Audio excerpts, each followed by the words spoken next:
Hello, knowledge seekers. In this episode of 20-Minute Books, we'll delve into Digital Minimalism by Cal Newport, a thought provoking exploration into the pervasive influence of digital technology on our daily lives. Published in 2018, this book addresses the critical issue of how tech companies are competing for our attention and, more importantly, offers practical strategies for regaining control. Cal Newport, a computer science professor at Georgetown University, combines his academic insights with real-world applications to guide readers through a decluttering of digital noise. Digital minimalism advocates for a philosophy where you use technology to support your goals and values rather than letting it use you.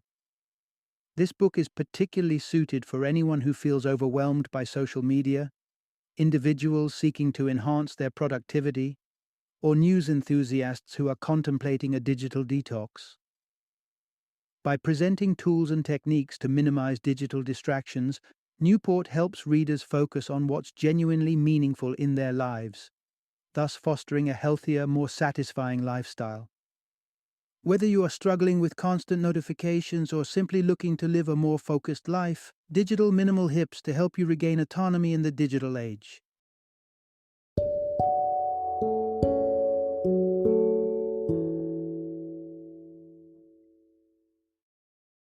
A Digital Minimalism, Choosing a Focused Life in a Noisy World. Introduction. Rethink your digital life. How simplifying your tech use can reclaim your focus and happiness. In the digital age, the humble like button seems insignificant at a glance. Yet, from its low-key debut in 2007 on a platform called FriendFeed, remember that? This feature quickly escalated to become a cornerstone of social media interaction. This tiny button, along with the notifications it spawns, is powerfully emblematic of how tech companies capture our attention.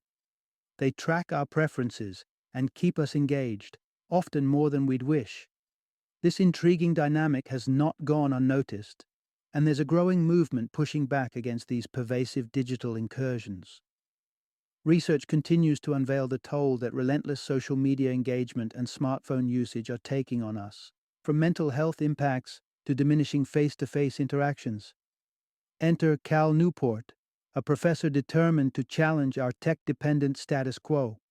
Through an innovative experiment involving 1,600 volunteers, Newport explored the potential for a less cluttered digital lifestyle. Participants embarked on a month-long journey, dialing back their technology use under Newport's guidance. The insights gleaned from this experiment form the basis of digital minimalism, a thoughtful approach to technology that advocates for a focused usage that genuinely benefits our lives. The principle of digital minimalism doesn't just criticize, it enlightens, offering strategies to harness technology meaningfully. Insights from this book reveal compelling parallels between social media companies and tobacco producers, suggest how adopting some Amish tech philosophies might benefit us, and elucidate how our attention has become a commodity more valuable than oil. This narrative isn't just a critique, it's a call to action. It encourages us to reassess how intertwined our lives have become with digital devices and platforms that vie for our attention. It prompts us to ask ourselves, how can we break free from the attention economy and reclaim a more fulfilling, engaged, and attentive way of living? Digital minimalism might just have the answers. Part 1. The transformation of everyday gadgets into digital addictions. Back in 2016, New York Magazine featured a riveting article by Andrew Sullivan that captivated readers with a personal story of digital overload. He meticulously detailed how the incessant flow of information, images, and digital chatter overwhelmed him. You might recognize some of the symptoms he described: the constant impulse to pull out your smartphone, the uncomfortable emptiness felt during a digital-free moment. It raises a poignant question. How did we drift into this state of constant digital engagement? it's crucial to acknowledge that the genesis of this problem lies in the initial intention behind our beloved devices. When the iPhone first arrived in 2007, it was pitched by Steve Jobs as the superior version of an iPod that could make calls and play music. Andy Grignon, an engineer from the original iPhone team, recalls Jobs being quite skeptical about the phone morphing into a hub for third-party applications and gaming. Similarly, consider Facebook's humble beginnings in 2004. It was little more than a novel site for college students, intended to provide information about mutual acquaintances, not as a primary news source or digital hangout. Back then, a simple computer game like Snood was more likely to eat up a student's time than Facebook. However, these innocuous beginnings have evolved dramatically. The gradual and insidious transformation of these platforms, fueled by social media engineers, has led to them becoming as consuming and addictive as they are today. Bill Maher, on his show Real Time in 2017, went as far as to compare social media moguls to the big tobacco of yesteryears, accusing them of crafting products designed to addict. A pivotal moment in this evolution was Facebook's decision in 2009 to introduce the like button, a simple yet profound modification that transformed posts into sources of social validation. Suddenly, every post begged the question, how many likes will this get? This change tapped into a deep-seated need for social approval, creating a compulsive loop of posting and checking for notifications, a modern-day Pavlovian response to digital pings. As we reflect on this journey from practical tools to platforms of addiction, it becomes clear that our devices have strayed far from their original purposes, molding our habits and definitions of social interaction in the process. Part 2. Embrace digital minimalism, finding freedom by embracing less. In the high-tech era, our digital habits are shaped by the clever minds in Silicon Valley who skillfully design products to captivate our attention. To counteract this influence, Cal Newport introduces a powerful, reflective strategy he calls digital minimalism. This philosophy isn't just about combating screen addiction. It's about cultivating a life that reflects what truly matters to us. While many tech experts offer superficial solutions like turning off notifications, Newport recognizes that these measures barely scratch the surface. Interestingly, one tech writer confessed to disabling notifications for 112 apps, which naturally leads one to wonder, is having so many applications necessary or even beneficial? Digital minimalism resonates with the minimalist lifestyle movement, spearheaded by figures like Marie Kondo, who encourages us to retain only those possessions that spark joy. Newport adapts this to our digital lives, challenging us to critically evaluate our technology use. He urges us to consider whether each app, website, or digital service truly enhances our values and life quality in ways that nothing else can. This philosophy extends to optimizing these tools so that they add substantial value without draining our time and mental energy. For instance, if Twitter is essential for your job, Newport advises setting strict personal guidelines to use it efficiently and purposefully. Take the story of Tyler, one of 1,600 participants in Newport's digital minimalism experiment. Initially, Tyler had joined various social media platforms for connection, entertainment, and professional networking. However, by applying the principles of digital minimalism, he realized these platforms offered limited value against the significant time they consumed. As a result, Tyler deactivated his accounts and hasn't looked back. A year into his journey, he has embraced a richer life, more physical activity, more time for reading, volunteering, and even learning musical instruments.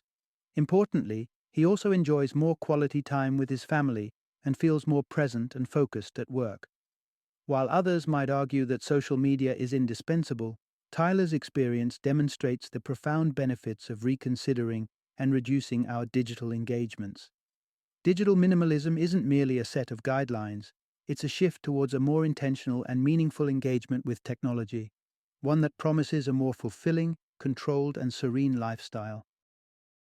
Part 3: Unlocking the Keys to Digital Minimalism.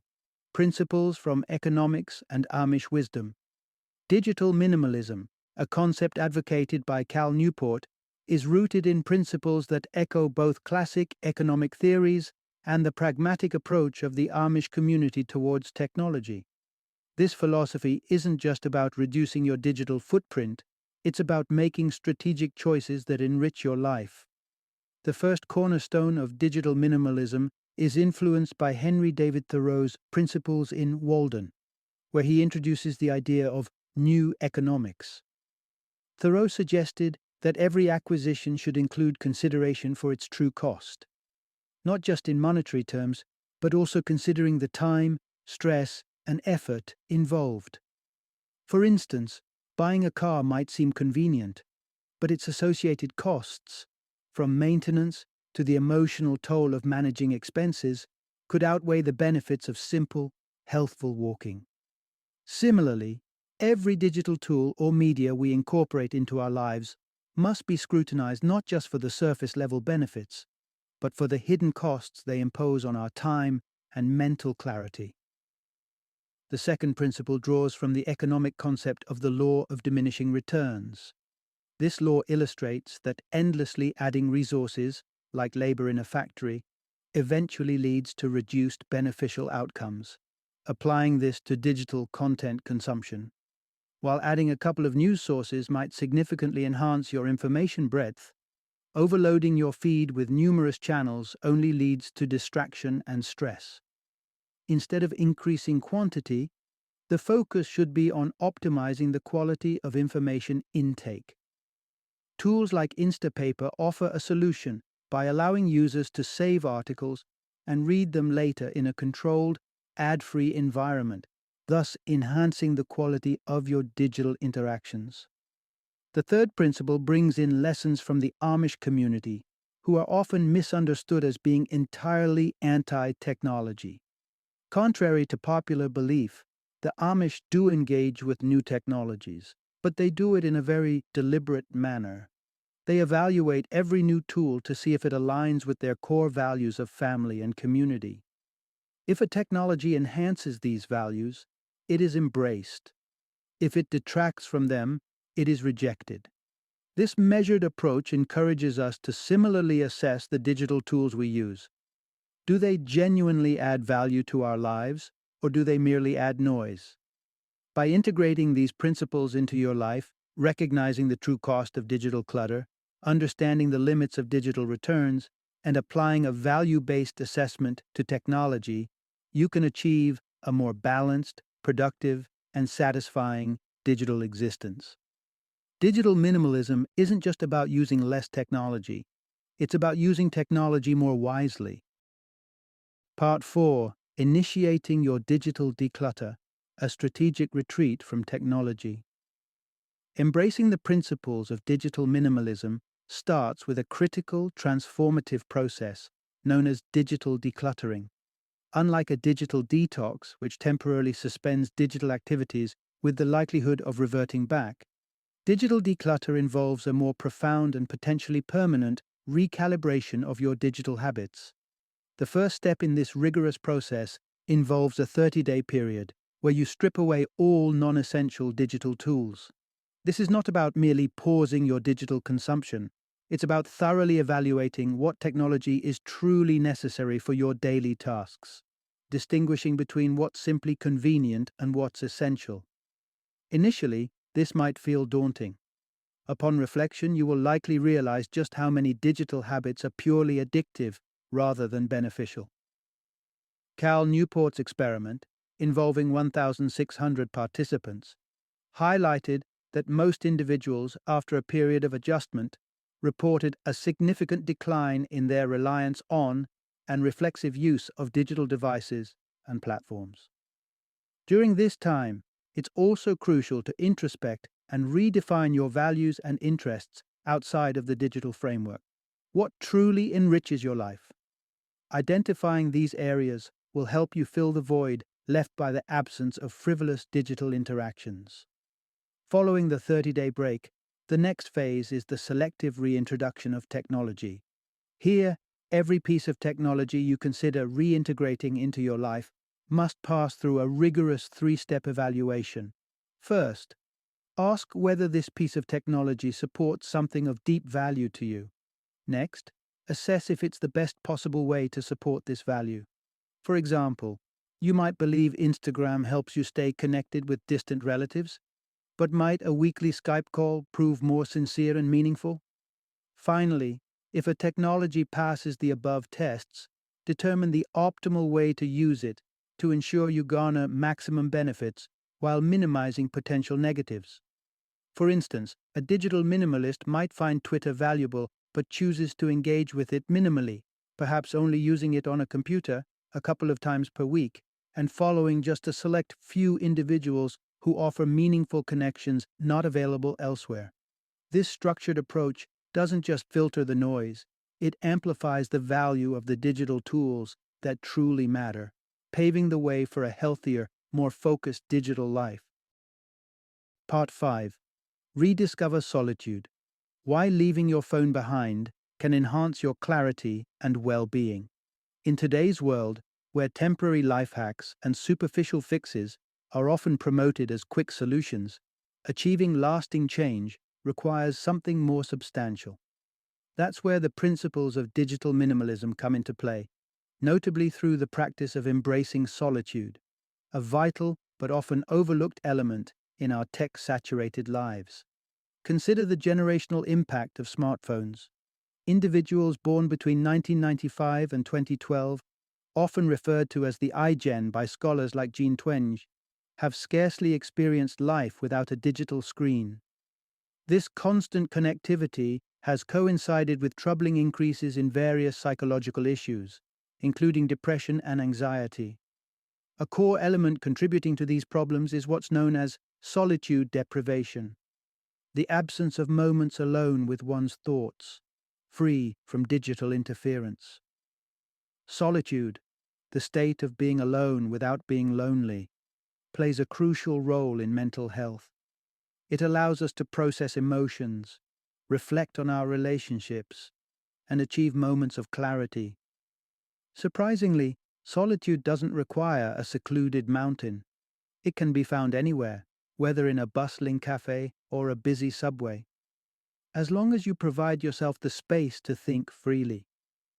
One practical step towards reclaiming this solitude is to occasionally leave your phone at home. While the notion might seem daunting, especially to those who have grown up tethered to their devices, it's a practice that can yield immense benefits. For those concerned about emergencies, a middle ground could be storing your phone in a less accessible place, such as your car's glove compartment, ensuring it is there if absolutely necessary, but not a constant distraction. Furthermore, the simple act of walking provides another excellent opportunity to practice solitude. Historical figures like Thoreau, Rimbaud, Rousseau, and Nietzsche all discovered profound inspiration and peace in their solitary walks. Walking allows the mind to wander, ponder, and reach new insights, undisturbed by the pings and buzzes of modern life. Embracing these practices not only combats the symptoms of solitude deprivation, but also fosters a deeper connection with oneself, proving that sometimes the best way to recharge and find clarity is to disconnect and step outside, both literally and figuratively. Part 6. Enhance real connections. Replace clicks with conversations. Our brains have evolved over thousands of years, finely tuning themselves to navigate complex social networks that emojis and hashtags can hardly satisfy. It's not surprising then, as highlighted in the American Journal of Preventive Medicine, that increased social media usage correlates strongly with feelings of loneliness. This insight nudges us towards a key practice of digital minimalism, ditching superficial online interactions.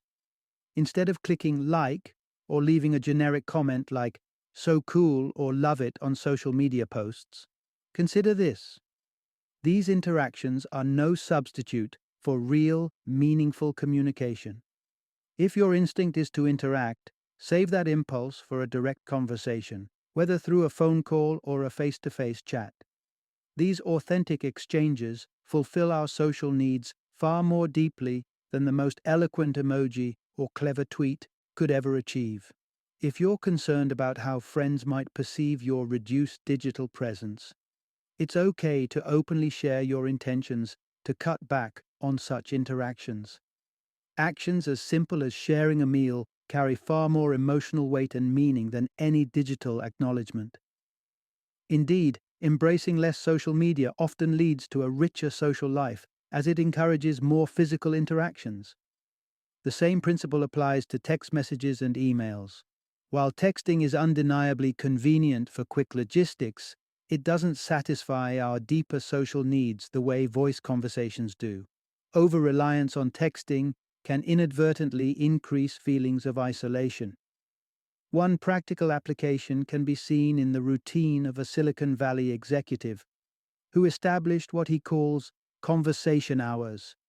He invites anyone to call him at 5:30 p.m. on weekdays to discuss anything. This strategy not only streamlines communication, but also enriches it, discouraging lengthy, unfulfilling text dialogues in favor of substantial voice conversations. You might adopt a similar approach by setting regular times and places for in-person meetups, like a standing coffee shop gathering every Saturday morning. By promoting opportunities for real conversations, you amplify the quality of your social interactions, leading to a healthier, more fulfilling social life. Part 7. Revitalize your free time. Elevate high-quality leisure over digital distractions. The essence of truly fulfilling leisure time goes beyond mere relaxation. It involves engaging in activities that bring intrinsic joy and satisfaction, a concept strongly endorsed by philosophers like Aristotle. According to Aristotle and modern-day experts like Kiran Setia, engaging in activities that yield inward joy is crucial for a fulfilling life. In the pursuit of digital minimalism, the distinction between high-quality leisure and low-quality distractions becomes imperative. High-quality activities, which include deeply engaging and personally rewarding hobbies, contrast sharply with the low-quality leisure of aimless social media scrolling and binge-watching. What defines a high-quality leisure activity? It often involves a degree of effort and engagement that might seem daunting initially, but ultimately rewards with deep satisfaction and renewed energy. Esteemed writer Arnold Bennett advocates for investing effort into leisure pursuits for increased fulfillment, asserting that a vigorous engagement in free time activities rejuvenates rather than exhausts. Furthermore, interacting with tangible real-world objects can enhance the sense of accomplishment and connection. Gary Rogowski, in his book Craftsman, highlights the importance of physical engagement over digital interactions, which seldom offer the same level of satisfaction. Engaging in manual crafts or other physical hobbies allows for a fulfilling use of one's skills and talents, creating a tangible output from invested time and effort. Technology, when used correctly, can facilitate these high-quality engagements. Platforms like YouTube offer endless tutorials that can help turn a weekend into an enriching period of learning and productivity. Whether it's crafting a wooden headboard or embracing DIY projects like basic carpentry. Setting specific goals for leisure activities can also enhance their quality. For instance, learning to play several songs on a guitar for an upcoming gathering provides a clear objective and a deadline, fostering motivation and a sense of purpose in your leisure time. However, the transition to high-quality leisure doesn't have to involve the complete elimination of digital activities. Instead, consciously schedule periods for low-quality leisure, like checking social media or watching TV, within certain limits. This balanced approach helps avoid the pitfalls of abrupt withdrawal, which can lead to a resurgence of past habits.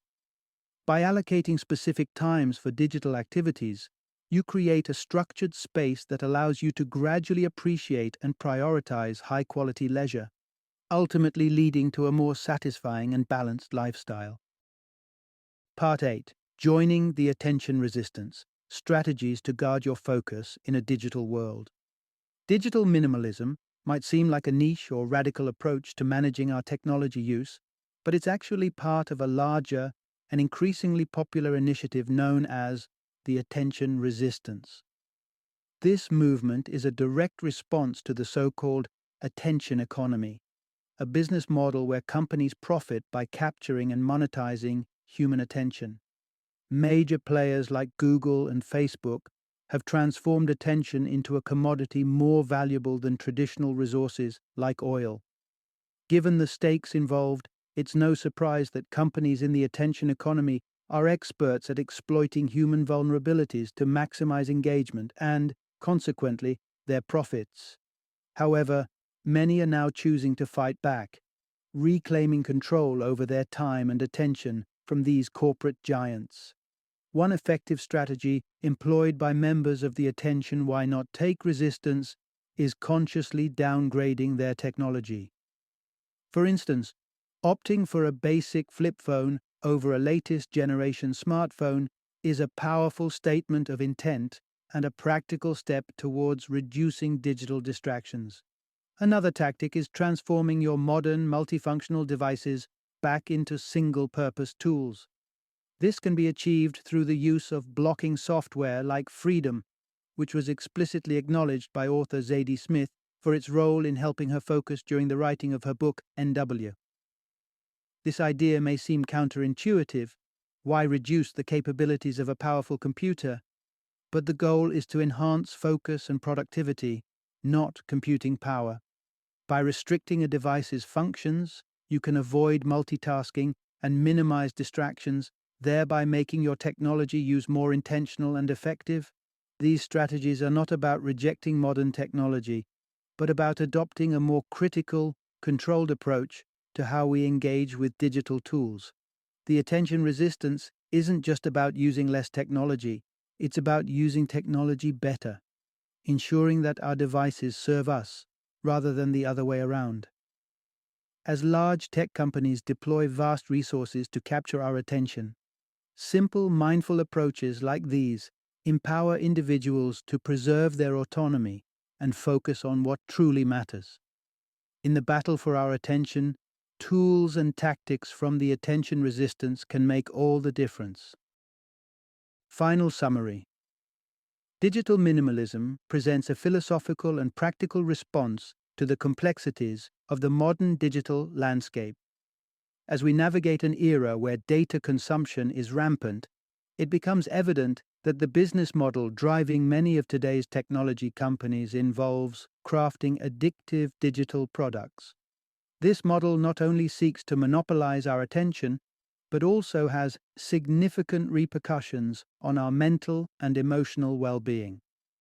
The core message of digital minimalism is clear. It is imperative to critically evaluate our engagement with digital media and smartphone use. By adopting the practices and principles of digital minimalism, individuals can effectively counteract the seductive pull of the attention economy. This lifestyle advocates for a mindful, selective approach to technology, one that prioritizes personal values, deeper social interactions, and meaningful leisure activities over passive consumption and superficial digital exchanges. Through strategies such as embracing solitude, streamlining digital tools, and investing in high-quality leisure activities, digital minimalism offers a route to enhanced personal satisfaction. By reclaiming our attention, we not only improve our own lives, but also resist the broader societal trend towards incessant digital distraction. In essence, digital minimalism isn't just about using less technology. It's about using technology with intention and purpose, ensuring that each digital interaction enriches rather than detracts from our lives. This thoughtful approach to technology empowers us to lead more focused, productive, and fulfilling lives in a digitally dominated world.